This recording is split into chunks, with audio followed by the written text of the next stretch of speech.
नमस्कार दोस्तों, economics with Manju लता में आपका स्वागत है। और आज का टॉपिक है मांग और मांग का नियम। इसके बारे में हम लोग पढ़ेंगे, इसके बारे में हम लोग चर्चा करेंगे।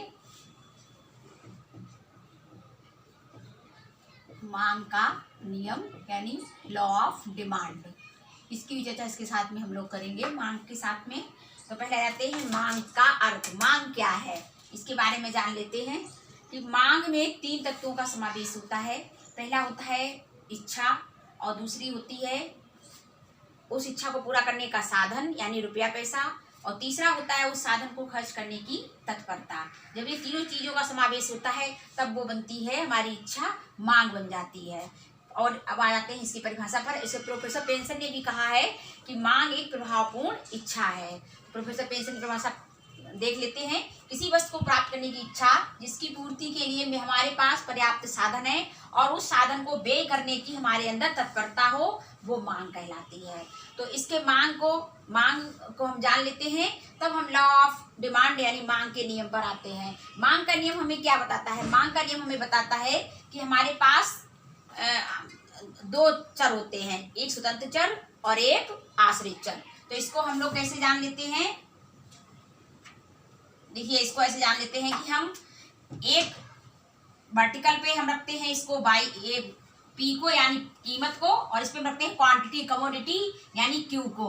तो हम ये मान लेते हैं कि अगर प्राइस बढ़ेगा तो क्वांटिटी कम होगी, और अगर प्राइस घटेगा तो क्वांटिटी की मात्रा बढ़ेगी। तो ये यहाँ पर जो कर्व हमें मिलता है ये डी डिमांड वक्र, ये लॉ ऑफ डिमांड है। यानी ये मांग का नियम है कि जब कीमत सामान्य वस्तुएं सामान्य बातें समान रहें, तो सामान्य बातों का मतलब है कि जैसे उपभोक्ता की आय, उपभोक्ता की रुचि, मौसम, समय और उपभोक्ता की आय, अगर इनमें कोई भी परिवर्तन ना हो, रुचि में कोई भी परिवर्तन ना हो, तो ये मांग का नियम हमें ये बताता है कि यदि किसी भी वस्तु की कीमत बढ़ती है तो उसकी मांग घटती है, और यदि उसकी कीमत घटती है तो उसकी मांग बढ़ती है। तो ये हमें इसका नियम बताता है। और इसके बाद में हम आ जाते हैं फिर मांग पर। मांग फलन जो है वो किसी भी बाजार में किसी भी निश्चित समय पर किसी भी वस्तु का मांग फलन उस वस्तु की क्रय की जाने वाली यानी खरीदी जाने वाली विभिन्न मात्राओं तथा उन मात्राओं को निर्धारित करने वाले तत्वों के बीच में क्रियात्मक संबंध को प्रकट करता है या व्यक्त करता है। तो मांग फलन हमारा 2 प्रकार का है। पहला है व्यक्तिगत मांग फलन और दूसरा है बाजार मांग फलन। व्यक्तिगत मांग फलन का समीकरण इस प्रकार है, ये हमने यहाँ पे लिख रखा है।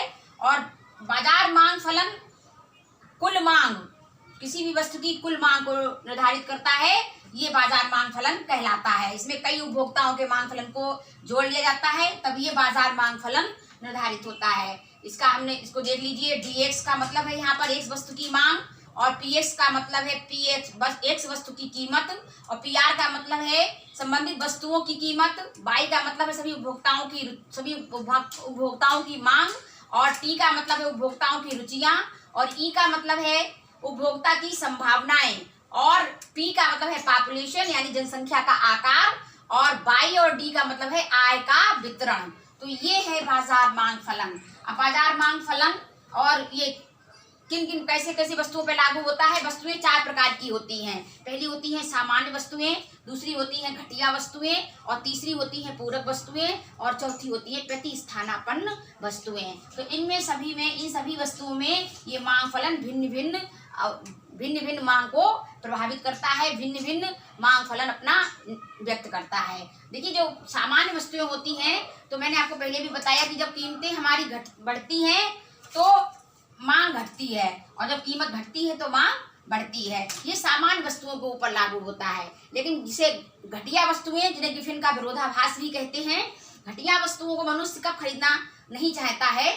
जब उसकी आय बढ़ती है। अगर किसी भी व्यक्ति की आय बढ़ जाए तो राशन का गेहूं लेना नहीं चाहेगा, वो घटिया वस्तुएं लेना नहीं चाहेगा, भले ही उसकी कीमत कितनी भी कम हो। तो ये घटिया वस्तुएं हैं। अपूरक वस्तुएं जैसे कि पेन और स्याही और सुई धागा, पेट्रोल और स्कूटर, ये पूरक वस्तुएं हैं। इसमें क्या होता है कि अगर एक वस्तु का दाम बढ़ता है तो दूसरी वस्तु की मांग पर अपने आप प्रभाव पड़ जाता है। तो ये पूरक वस्तुएं कहलाती हैं। और प्रतिस्थानापन्न वस्तुएं जैसे गुड़ और चीनी, आपका कॉफी और चाय, जैसे कि अगर कॉफी का रेट बढ़ गया तो व्यक्ति चाय पीना शुरू कर देगा, गुड़ का रेट बढ़ गया तो चीनी का प्रयोग करना शुरू कर देगा। तो ऐसे समय पर ऐसी जो वस्तुएं होती हैं उन पर ये मांग फलन अपना प्रभाव कम दिखाता है। तो ये अब आते हैं मांग को प्रभावित करने वाले तत्व के ऊपर। मांग के प्रभावित करने वाले तत्व कौन कौन से हैं, आइए जान लेते हैं। पहला है वस्तु का मूल्य। वस्तु का मूल्य हमने आपको पहले भी बताया कि सामान्य बातें समान रहे, अन्य बातें समान रहे, ये अर्थशास्त्र है।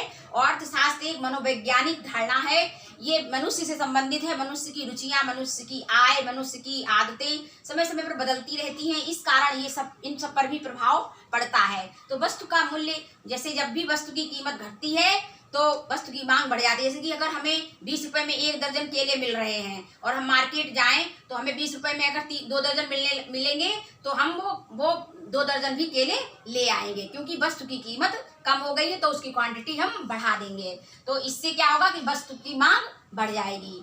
और फिर है रुचि एवं फैशन में परिवर्तन। जब हमारी रुचि बदल जाए या फैशन में परिवर्तन हो जाए तो भी मांग पर प्रभाव इसका पड़ता है, ये भी मांग को निर्धारित करता है।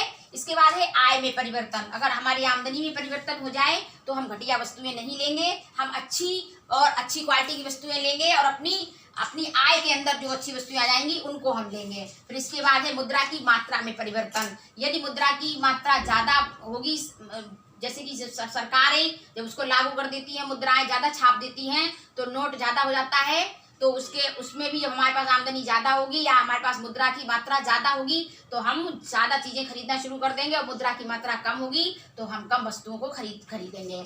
ये मुद्रा की मात्रा में परिवर्तन ये हमारे बाजार मांग फलन से संबंधित है। और ऋतु और मौसम में परिवर्तन, जैसे बारिश में छातों की संख्या बढ़ जाती है, छातों की मांग बढ़ जाती है, गर्मियों में कूलर की मांग बढ़ जाती है, एसी की मांग बढ़ जाती है, सर्दियों में गर्म कपड़ों की मांग बढ़ जाती है और उनके रेट भी बढ़ जाते हैं। तो ये परिवर्तन ये बहुत बड़ा प्रभाव डालता है, हमारी मांग को प्रभावित करता है। जनसंख्या में परिवर्तन, अब जनसंख्या कम होगी तो मांग भी कम होगी, और जनसंख्या ज्यादा होगी तो वस्तुओं की मांग भी ज्यादा होगी, भले ही आमदनी बढ़े अथवा ना बढ़े, या वस्तुओं के मूल्य बढ़े अथवा ना बढ़े। धन के वितरण में परिवर्तन। धन के वितरण में परिवर्तन है कि अगर कोई गरीब है और अमीर है, 2 वर्गों में पूरा समाज विभाजित हो जाता है और है भी। तो जब धनी लोगों के पास, गरीबों के पास ही जब धन आने लगता है या उनके भी रोजगार के अवसर हो जाते हैं, सृजित हो जाते हैं, तो उनकी भी आमदनी बढ़ जाती है, तो इसमें वो भी वस्तुओं को खरीदना शुरू कर देते हैं। तो ये भी मांग पर प्रभाव डालता है।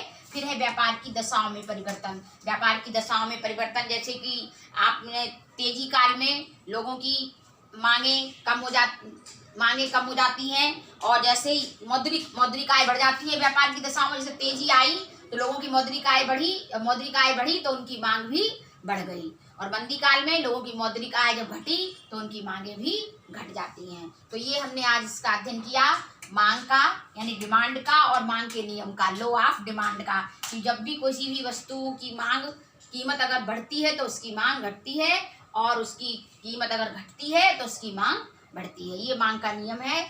और मांग क्या है इसको मैंने आपको बताया।